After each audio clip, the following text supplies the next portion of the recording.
morning, sports fans. What a week in sports it has been. Spring training opened this week with many teams getting back to business on Wednesday. Pitchers and catchers reporting for duty.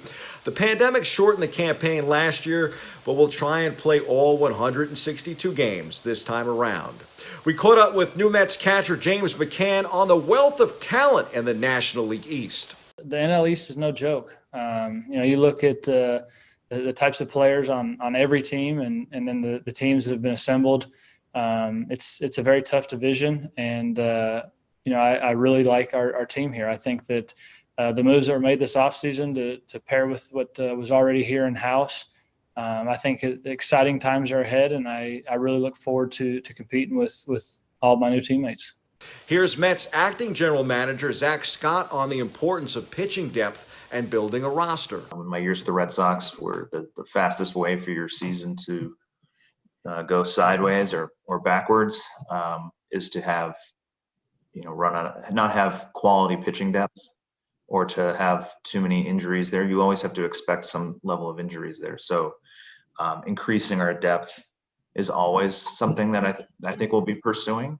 The team agreed to terms on Monday on a one-year deal with Kevin Pillar, an historically strong defender who is coming off his best year as a hitter. Pillar won't necessarily be an everyday starter for the Mets, but his presence gives the team an option, moving, let's say, Brandon Nimmo to left, at least on occasion, to improve their defense in two spots.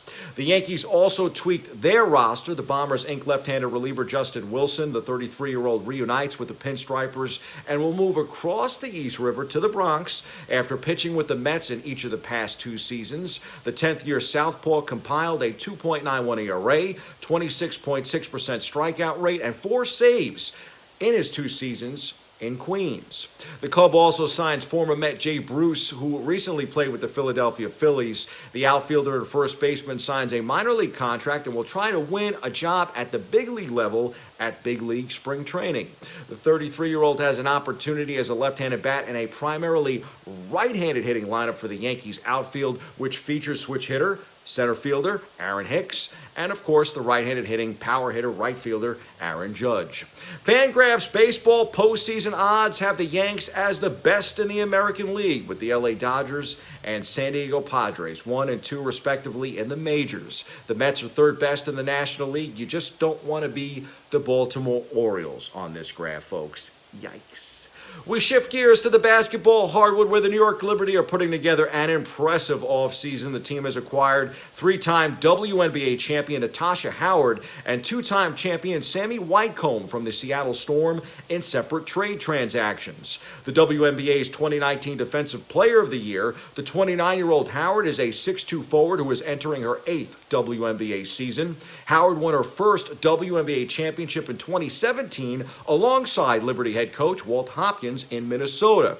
During her 3-year tenure with the Seattle Storm, Howard secured 2 additional titles, one in 2018 and then, of course, last season with Seattle. Here's Howard on her new championship leadership role with the Liberty. My experience, just bringing that to the table, bringing like Sabrina underneath my wings, the 2 years players underneath my wings, and also Sammy can do the same thing too as well. Laney, just us 3 just being the veterans on the team, we could actually guide the young players and stuff, and you show them what hard work looks like.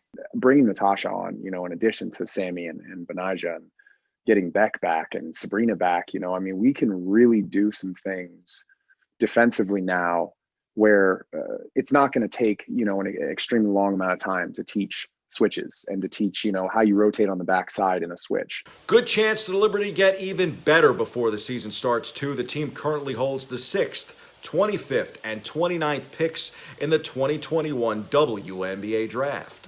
The Orange and Blue won once again Monday night, getting 44 points from Julius Randle. By scoring more than 40 points, Randle broke a streak of 183 games in which the Knicks did not have a 40-point score. That was the longest active streak in the NBA. Randle's 44 points tops his previous high with the Knicks of 35. Can you say all-star? Speaking of all-stars and all-star performances, how about the Brooklyn Nets, who are gelling at the right time? James Harden's MVP caliber performance led the Nets to arguably their greatest comeback in team history Tuesday night. The Big Three have been reduced to the bearded one. Kevin Durant and Kyrie Irving were both out. And with the Nets getting blown out by the Phoenix Suns in the second leg of a back-to-back set, Harden could have easily mailed it in, except he didn't. Harden carried the Nets back from a 21-point halftime deficit, and they escaped Phoenix with an incredible 128-124 victory over the Suns. It marked the largest halftime deficit the team has ever overcome in its NBA history. Here's James Harden. One man, two men go down, next man up. And tonight was a perfect example of that. Got down 20-something at halftime, and we didn't give up. We didn't quit. We kept fighting and cut the deficit down and kept fighting and give ourselves a chance to win at the end of the game. And things went our way. The race to an NBA champion is on. The race to crown a Daytona 500 winner is complete. I said last week on the show, look out for an underdog. We may not have tabbed the right one, but the idea did come to fruition on race day. A 100-to-1 underdog when the race began Sunday afternoon. Michael McDowell won for the first time in 358 Cup starts when the checkered flag finally flew about 15 minutes after midnight. The race was stopped by rain for almost 6 hours and ended 9 hours after the green flag waved at Daytona International Speedway in Florida. The Daytona 500 ends with a massive last lap crash that wiped away leader Joey Logano. In the middle of this big wreck on the final lap, McDowell found victory lane. To get my first Cup win at Daytona, it's unbelievable. I'm just so thankful for everybody that just has allowed me to do it. It's not been an easy road, and there's been lots of years where I was wondering what the heck am I doing and why am I doing it? And I always knew that if you just kept grinding that, one day everything will line up and it'll go right. Time for some quick hitters from around the world of sports. Elijah Buchanan of Manhattan has been named Player of the Week by the Met Basketball Writers Association.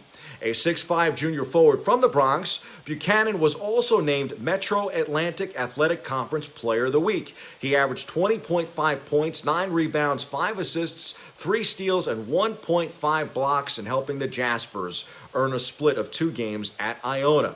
Dee Davis of Manhattan also takes home Player of the Week honors on the women's side, a 5'8" junior guard from the Bronx. Davis averaged a team-best 18.5 points with 4 rebounds and leading the Jaspers to a 2-game sweep at Iona. She shot 46.7% from distance. Wow. Nice performances from the 2 young BX stars. Fordham Athletics takes a pause for 2 weeks. The campus has reached the threshold level for COVID-19 cases. The men's and women's basketball programs are hoping to return to action in early March in time for the A10 tournaments. Those are the headlines. We hit the C-list for a look inside a dynamic move by the Yankees that has nothing to do with a signing or trade on the baseball diamond.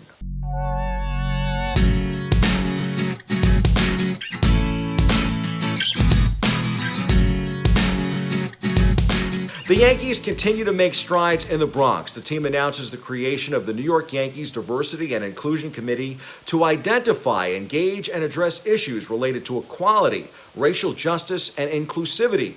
The formalization of this committee took place in September and is the result of an extended period of planning and collaboration with community leaders and within the Yankees organization to determine the appropriate framework for imparting meaningful and long-lasting change. 5 major pillars of focus will shape the committee's efforts: diversity and inclusion within the Yankees organization, education, socioeconomic development, social responsibility, and of course, health and wellness. Activation initiatives have already begun, and they include the historic Yankees City University of New York Partnership Program. Its creation is predicated on identifying and exposing CUNY students and alumni to career paths, employment, and business opportunities throughout the organization. This relationship between the Yankees and CUNY, the largest urban university system in the United States, will also include direct immersion into the Yankees sports management mentoring program.